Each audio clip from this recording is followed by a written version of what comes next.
सकते, इसलिए हमें सब्र करके वापस चले जाना चाहिए। शहजादा जैसे ही अपनी ये बात ख़त्म करता है, वज़ीर ज़्यादा जल्दी से कहता है मुझे सवाल का जवाब मिल गया मिल गया। वो कहता है कि जो अक्ल है वो सब्र खाती है। ठीक है भी, अकल की ग़िज़ा क्या है? सब्र। यानी जो भी बात हो, अगर अकल का इस्तेमाल करते हुए उस पर सब्र कर जाएं तो हमें उस मुश्किल का हल मिल जाता है। यूँ उन्हें इस सवाल का जवाब मिल जाता है एक सवाल का। दूसरा सवाल होता है अकल क्या पीती है। अब बादशाह शहजादे पे गुस्सा हो रहा होता है बहुत। वो कहता है कि तुम हमें यहाँ तक लाए हो।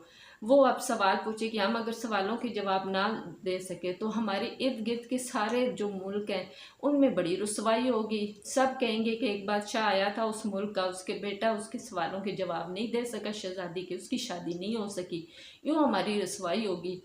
मुझे इसलिए बहुत ज़्यादा गुस्सा आ रहा है, लेकिन इसके सिवा कोई हल नहीं कि मैं गुस्से को पी जाऊँ।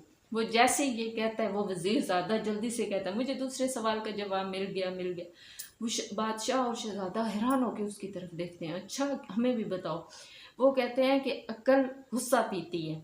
मतलब जब भी आपको गुस्सा आ रहा हो तो अक्ल का तकाजा है कि आप गुस्से को पी जाओ। कोशिश करो कि उस गुस्से को अपने अंदर ही रखो, दूसरों के सामने जाहिर ना करो, क्योंकि गुस्से में हम कुछ भी करते हैं तो उसका नुकसान सबसे ज़्यादा हमें ही होता है। तो इस तरह क्या हुआ कि अकल क्या पीती है? गुस्सा पीती है। उसके दोनों सवालों के जवाब मिल गए कि अकल क्या खाती है? सब्र खाती है। और अकल क्या पीती है? अकल गुस्सा पीती है। वो बड़े खुश होते हैं। अगले दिन वो सुबह सुबह फिर दरबार लगता है। इसी तरह सारे महल में लोग होते हैं। एक तरफ उस शहजादे का जो बाप होता है वो बैठा होता है, एक तरफ शहजादी का बाप बैठा होता है, एक तरफ शहजादा होता है, एक तरफ शहजादी होती है। शहजादी कहती है हाँ बे शहजादे, तुम मेरे सवालों के जवाब लेके आए हो,